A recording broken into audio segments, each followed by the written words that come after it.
Dire team ban. Complexities turn to ban. I should have seen that one coming. Dire team ban.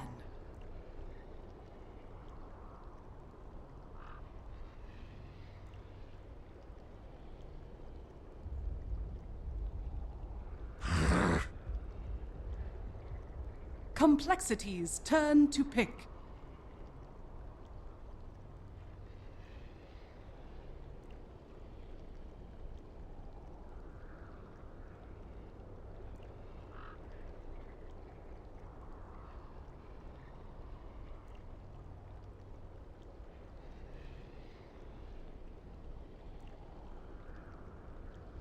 Beastmaster. Dire team pick.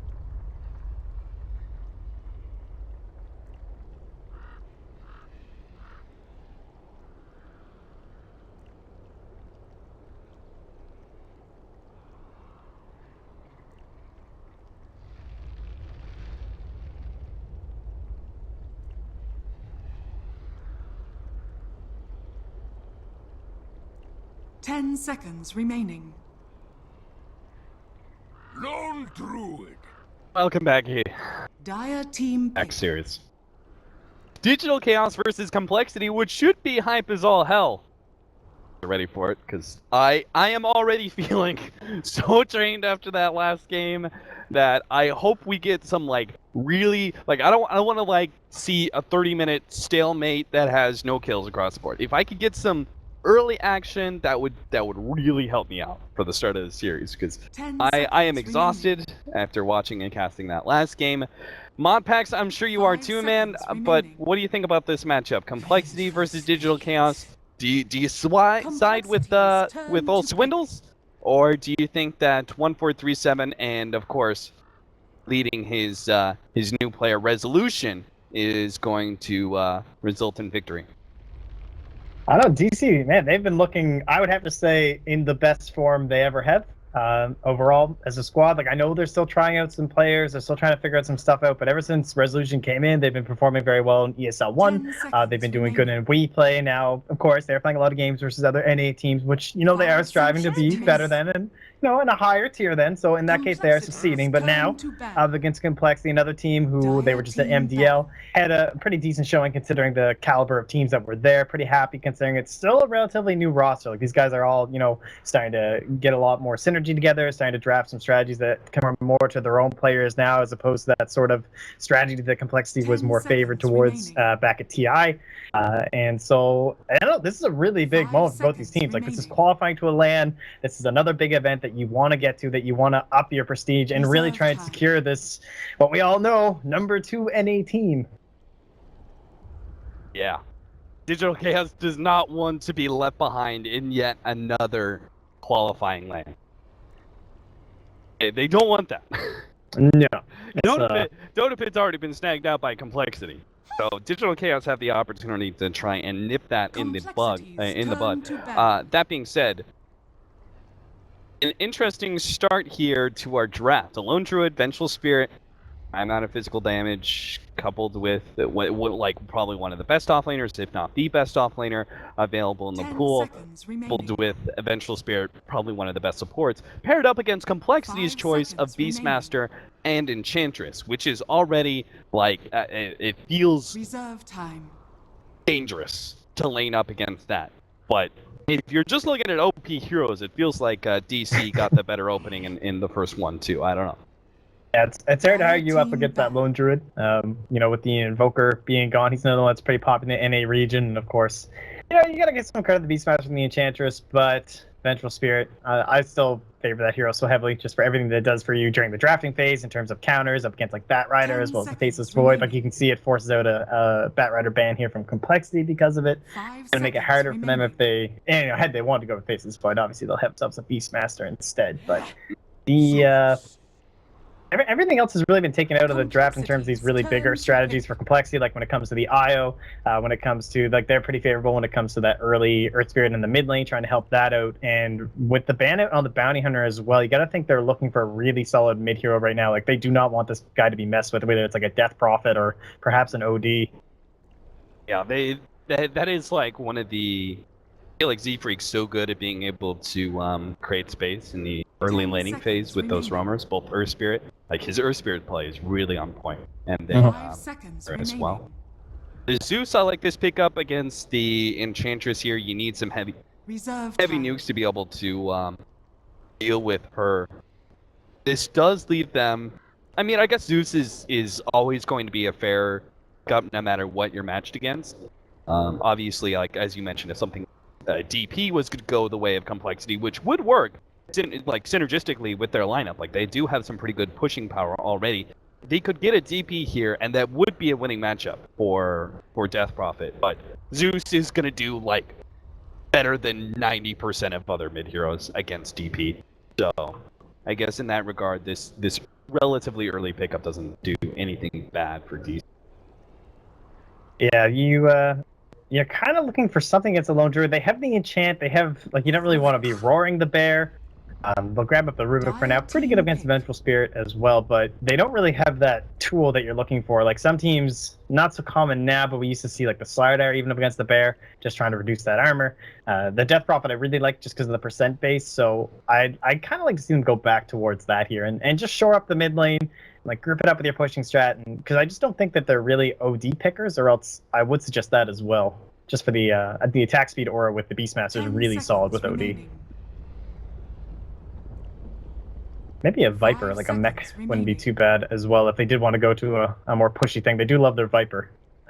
Reserve And if you time. got a Viper, then what would you try and pick up as your carry to round up the lineup? Did you try and go for some sort of later game, or would you just go all in for the push on complexity? Which does seem to be, I feel like complexity is quite good in that regard. I feel like they're pretty damn good when it comes to objective-based games.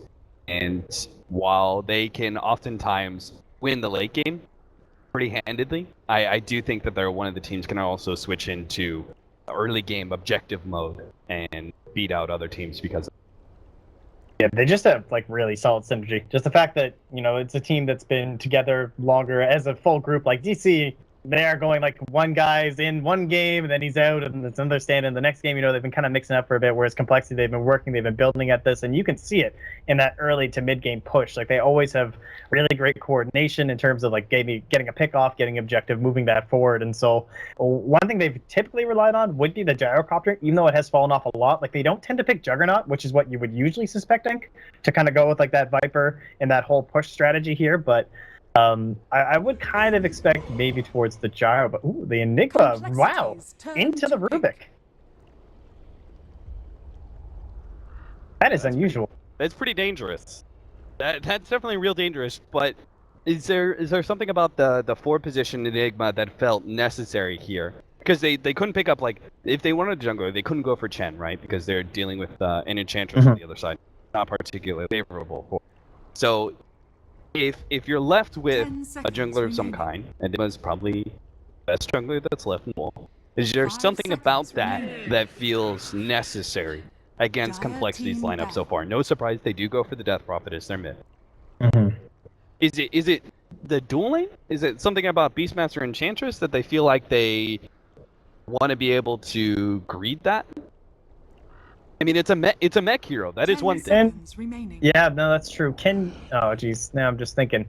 No, because you wouldn't be able to. Complexities turn to ban. Yeah, no, because you won't be able to deal anything. Like, they don't have like the CM, they don't have this Miranda, they don't have anything to deal with the Enchantress, and obviously, like, chances are Enchantress is gonna have a big creep, so you can't go over like some sort of demonic conversion play on it. But just a little bit of D push, I suppose, as well as 10 adding a seconds little bit of push remaining. for yourself, like to pair up with your lone druid. Now, it kind of seems like they need 5 their own seconds like remaining. or like a drums carry or something, like a Juggernaut for DC on their own side. Reserve time. Maybe a gyrocopter for them would actually be the play here. Just a little bit of D push with like the call down, but it's not going to really give you that single target focus, which is still kind of lacking for the Death Prophet. Maybe just the roots will have to be enough. In that case, I mean, if you're talking about single target focus, isn't Juggernaut one of the best? Dire Oh, they team actually think it's. The only thing is, Oh yeah. oh yeah, LD. yeah, that's Still definitely a offlane. risk. I forgot about that. I was like automatically thinking offlane LD. I don't know, with like an Enchantress, I always hesitate to think like, can you actually get the Omni Slash, into that single target focus? If you're gonna have to worry about Enchantress creeps, and you're gonna be grouping up a lot with the Beastmaster, there's gonna be boars 10 hanging around the seconds area. Is there an offlaner that's better for single target focus at this point? 5 seconds remaining. Initiator. Oh, Beastmaster being gone, you could look for like the Ravage is probably the best tool that's still left in the Reserve pool, time. just to try and set up the nice black hole. Yeah, Tight Hunter popped into my head as well, but I'll go for it. Complexity's it will turn be the to offlane Lone Druid, and we are going to see a Juggernaut out of this. Probably one of the best single target-esque, like, it's one of the best heroes outside of actually Ursa, who Digital Chaos banned away, which wouldn't really fit their lineup as well. But it's one of the best heroes to get that directed physical damage into one hero, potentially.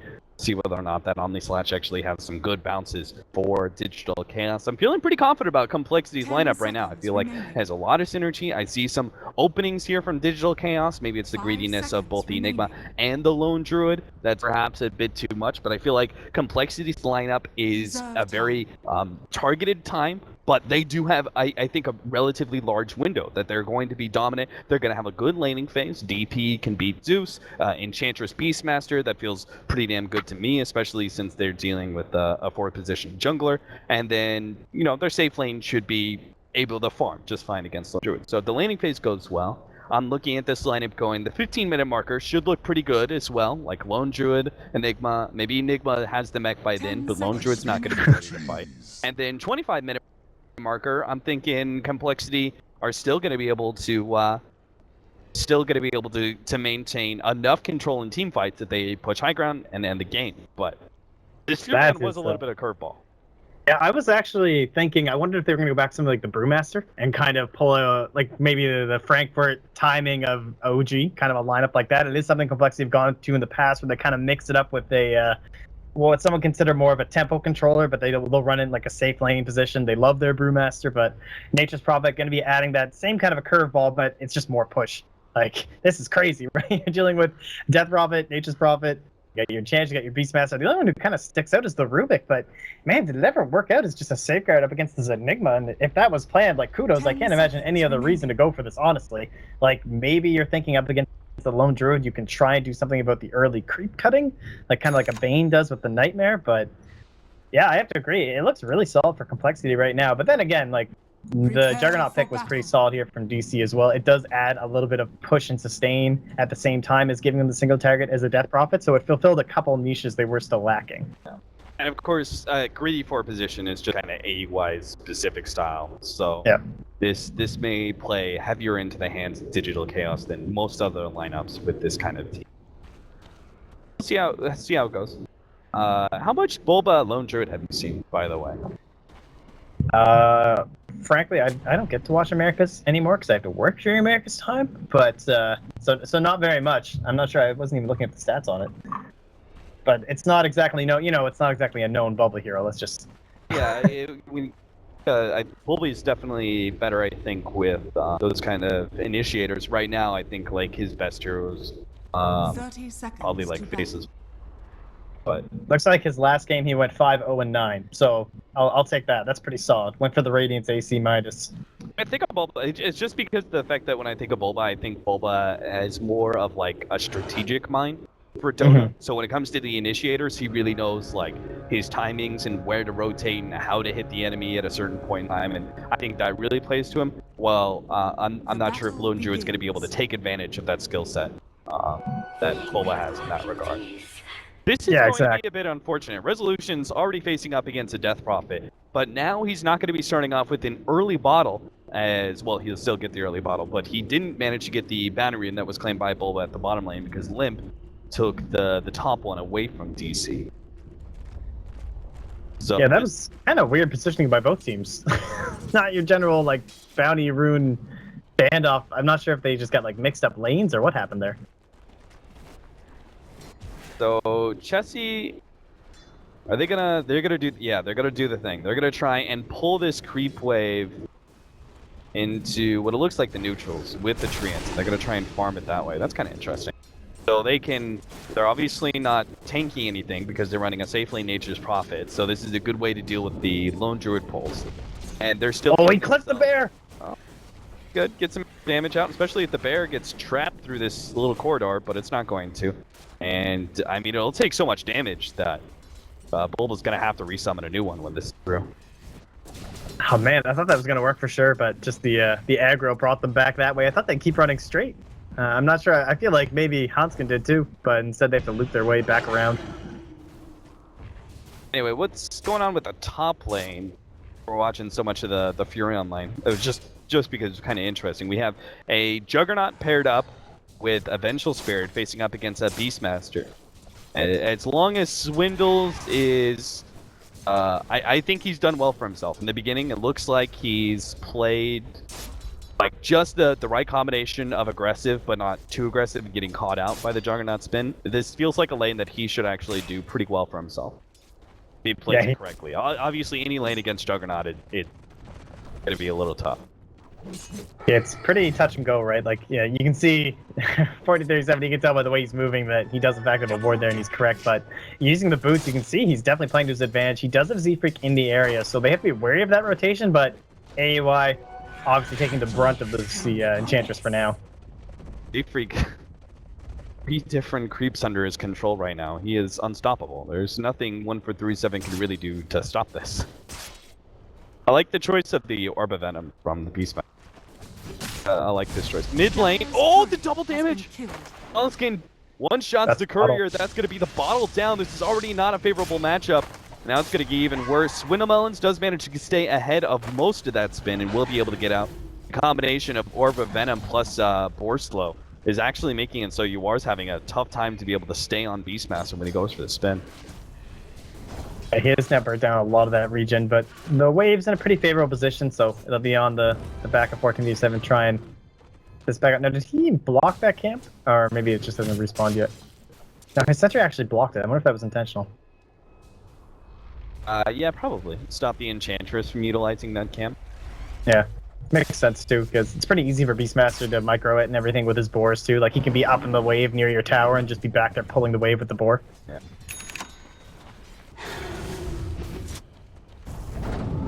He's level 4 right now. This last hit. Oh, Hanskin. He was so close, but that Fade Bolt level 1 doesn't do enough damage. Yeah, for now it still works. You can kind of trade with the bear a little bit. Obviously, once 5 hits, won't quite be the same situation. Resolution, though, this is where the real change is. Like, thanks to that bottle, there's an entire level lead up on Limp. Obviously, that does come back to that bounty rune at the beginning, but not having his bottle obviously going to be hurting Resolution just as much, if not more. So Limp is just here. He can just spam away. He's been playing this lane great. Like, the way he's been positioning, you can see how badly he's forcing out Resolution. The danger of any matchup versus Death Prophet, unless you're someone like OD who has some sort of disengage, you're just going to be zoned out by the Death Prophet sitting on your high ground and ready to Spirit Siphon in you if you ever come forward. Especially if he puts himself far enough forward that he can't be Arc Lightning and then bounced over to the creeps. They'll take out, oh, nice deny there from Z-Freak, but this is going to be an all-out brawl, it looks like. Chessie's going to go for 1-4-3-7. He's trying to back his way into the tower. Will be body blocked up a little bit. Chessie, one more right click, but the healing word's going to be enough to save him. So now Chessie can actually get that kill, thanks in part to a quick Malphite shot, but it's actually going to be the mid lane. Looking at top so much, Hanskin makes a rotation over to mid to get kill on Resolution Zeus. So it wasn't much of a question before, but now Limp has full control of this middle lane with the first blood pickup. Yeah, just the ending of a haste rune as well. So Hanskin makes that one pretty easy. At least it looks like the bottle was back up, correct? Yes. So, oh wait. Oh, did he not get it? Oh, it was still in the courier. That's how I like that. Power so early. I like the fact that Limp, sometimes you see Death Prophets go for like a 4-0-4 matchup, but with the early kill, they can actually take Resolution out a secondary time here and go back to taking that tower. Oh man, this is how you get tilted as a mid player, honestly. Like, so much pressure is being put on top of Resolution right now. Exorcism, still about a quarter of it left here. Can they even force them off? It looks like they're going to get this. Yeah, at the very least, maybe some sort of deny from the Eidolons, but not even that comes close. Yeah, Now they're actually going to get the telekinesis catch on a 1-4-3 as well. Hanskin is low. The Eidolons are threatening him, but they will get the Vengeful Spirit, and Hanskin still manages to get out in time. Digital Chaos, I mean, it seems like Complexity are just very well prepared for this kind of greediness from DC. Yeah, it's true. Like, they kind of went for what would be considered a little bit of a greedier support, too, like in the Rubik. Not generally known, you know, as one of these more position 5 heroes, but that's kind of how he has to play right now. Like, Z-Freak's been jungling the whole time. He's just been messing with the Enigma, and they're happy to just trade that out for a Rubik. Going to be offering them plenty of utility moving into that mid game with the solid lead that they're going to get thanks to the heroes they have, and it's going to be on Bulba and the Radiance to eventually slow this push down, it seems. That Hanamitis fast. Can't afford to be shut down. If they can get a quick pick off on Chessie, though, that would certainly help. Simply because he's a relatively high level, that would help Vengeful Spirit get to that level 6 that much faster. Yeah, and his rotations have been spot on so far. Hanskin's gonna spot Steven. So let him go. The support for support battle. Is under attack. The major there. Top lane is being controlled by Swindle. He's got level 6. Double nets too. Might be a kill. Yeah, they've actually got Yawar pretty well controlled here. He's going to try and spin, but of course, he's going to be netted up constantly. The TP's not going to go out, and they'll get the kill. Call. Don't even need Chessie. Z-Freak, I mean, Z-Freak getting kind of lucky here on the neutrals that he's picking up. Like the double centaurs to start out and everything, but he's making the best out of the great creeps that he's getting. Yeah, it's surprising to think that he only has the level 1 of the enchant too, just because he's been working with a 30-second cooldown, but every time his rotations are so perfectly on that timer. AY got to be slowed out. The Malefice will give him enough time to get away from that Soul Siphon. Hanskin's looking for a potential pick off on Bulba, but I can't see them having nearly enough damage. Even if Bulba was positioned far forward, I'm not sure how Hanskin rotating around behind is going to be a strong thing. Yeah, maybe if there was like someone else pushing the tower and Chessie was the one who was TPing in, but yeah, currently that won't be the case here. And oh man, another rune here. Poor Resolution. He can't even hit 6. It just feels so easy. Like you've got this. It looks like an offlane Enchantress, honestly, at this point. Just hanging out up top, totally free, do whatever she wants. Doesn't feel pressured by anyone. Swindles now has Roar back up. They're gonna go for it. They have the TP coming in. Resolution doesn't have a way out of this one. Yeah, right click. Him and God, phase boots, man. What a hero. He's gonna have his drums up soon. The classic build now these days. It's like the only build. There's a Hanamitis for Digital Chaos. Bulba. That's still so far away from the Radiance. Yeah, this is good though. They need every tower gold they can get. Exorcisms on, well, not on cooldown actually. It's now back up, so it is a little bit harder after that whole fight in the mid lane, and it might force them back. So they just do enough to keep Digital Chaos from taking that tower, but don't overly aggressively pursue and try and force a fight, because they're definitely getting more out of this with Z-Freak. Prancing on here at this top lane is actually slowly but surely chipping down the tier 2. Oh man, like honestly, he's going to be building into, if he wants the drums, he can get it. More typically, I haven't really been seeing the drums as much. It usually just tends to be the Dragon Lance and the Agnums. I believe that's what Artstyle did earlier today. And he was playing kind of this more 4 or 5 role Enchantress. And it makes sense. You already have the drums up as well for your Nature's Prophet, and you're going to be mostly 5-manning here. But it still could be useful against all the magical bursts of Zeus if perhaps he had a couple more levels. It wasn't the same level as your support / 4-role Enchantress.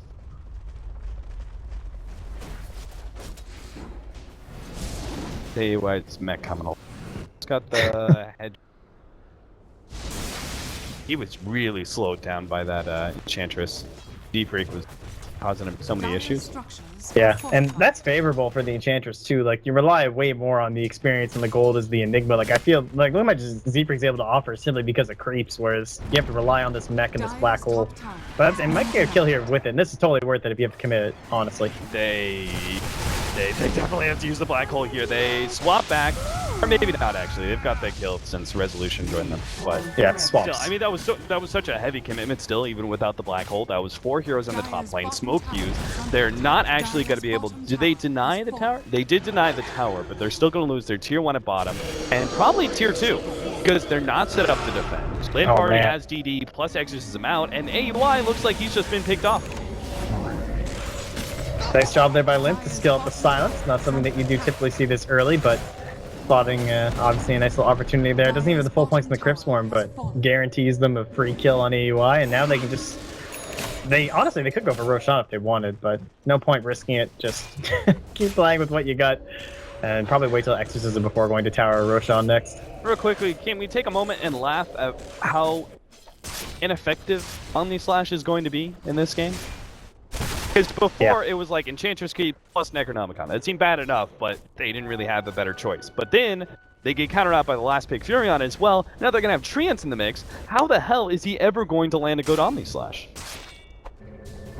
It's pretty much like solo Black Hole on the side. Like, hold them in place, man. Don't let them go anywhere. I'm gonna guess it'll be like root into Omnislash, honestly. It's going to be extremely difficult. Maybe with the Battle Fury, you can kind of... But that's the thing. Can he even go Battle Fury? I mean, I guess like this, where like time is kind of the essence. Can you actually get that farming item? It's good. Versus the fact that they have so many creeps on the field. But is top dead? No, your wife's fine. Chessie's actually going for the Aghanim's. I don't know how I feel about that. I feel like this is an Orchid game. Like, you're so far ahead, you're pushing in, but it's also understandable just for the fact that, like, maybe you're not going to get that Battle Fury and that wave clear, but it is still a Zeus. Like, it is still an Enigma. It kind of feels like one of those games where you're just going to be giving away the free gold, whereas the Orchid is, like, super solid if you are just jumping on top of Resolution, the Vengeful Spirit, AUI. He's never going to have a BKB. Even if it forces a Manta Style into Juggernaut, you did your job. Oh, Swinnamelon. Almost getting blown up here. Does manage to get off the ultimate. That means 1437 is going to be dropping pretty damn low. In fact, he's going to die. Z-Free gets off the Impetus shot necessary to get the kill. Hanskin, Telekinesis, Omnislash bouncing around, but now the spin on Rubik gets the kill, but they're slowing down with the 4. UR has no way out of this one except for the Savage Reward, but that doesn't even catch everyone. Z-Freak stays on top of him, and it looks like the Spirit Bear is going to die as well. That's going to be an extra 300 gold going the way of Complexity, a 2-for-3 exchange, plus a Spirit Bear. And they're not too far away from the Roshan pit either, so it looks like they're going to commit Exorcism to take Rosh. Is that even necessary, honestly? Do you really need to use Exorcism for that? After just wiping them, having the vision that you have around the pit? I kind of made that call, and I was just like, you know, Exorcism may not be necessary, but... You have a Nature's Prophet, you have an Enchantress. I guess the Beastmaster's not there, but... Oh, well. I think it... Oh, yeah, it's actually definitely fine. Because what else are you going to use? That's the bigger... What else are you going to use it on? You've taken almost every single tier 2 except for the mid one. The mid one will go down in time, right? You're not going to go high ground just yet. It's just actually just... It's too early for you to go high ground. This is one of the things. You're succeeding too well in the way that your timing is going to actually be... Like, you're going to have to wait a little bit. You're going to have to spend some time farming because you haven't reached that point in time where it's like, what objective's next? Tier 3 tower. You can't go for that. So... And the great thing about this lineup, though, is that because you have this Beastmaster plus the Nature's Prophet, the global presence is just crazy. In between just roaming around with the Roar, you can get some Invisor now, but with the Hawk, too. Like, they still have the ability to put on the map pressure, which you usually don't get out of such a push-heavy lineup. Or 1437. Doesn't even need the Prophet, just the ulti. Yeah. Even that. And Swindle's going to go for more here. AUI TPing out. He just forces them. I mean, that's enough. And now they can just freely take... They don't even need Exorcism. So, what's the question? Complexity, what do they need to go high ground? They definitely need Necrobook 3. Probably wait on Ags on Chessie as well. Is there any other on them? Because that is the one thing. With these kind of push lineups, when you push too early high ground, That's actually potential for you to lose the game because you get counter up. Oh, Black Hole catches on two. Resolution is going to be slightly saved. The 4 is not going to be enough. They kill AUI. The ultimate goes out from Resolution, but still, no one seems to be low enough to actually get the kill. Limp's on the front lines, taking out the Vengeful Spirit. They'll get the Spirit Bear a secondary time, and now Bulba, who is used up, is going to die as well. The Dukes are too much for him to handle, even with that tankiness. They may have saved the Zeus, but they've lost the team fight, and since it's right outside the base, Complexity might as well push down the tier 3 tower, and They have Exorcism. It's up now. They can go for a full lane of Rax. Yeah, they should. There's no reason not to. That's it. Yep. Yeah. GG. Wow. Destruction. I mean, now this scene, remember earlier when we had that game where you're talking about, like, you take this nice big lead and then you cleanly finish it off? That's what it looks like. You know what I mean? Like, that's the thing where you watch game, you go, wow, like, that looks like some good Dota. Like, they took an early lead, they had a draft, they had a plan, and they executed, I would say, almost flawlessly. They only had 3 deaths. Yeah, I'm thinking, like, almost every single one of those deaths was worth something. Like, I know the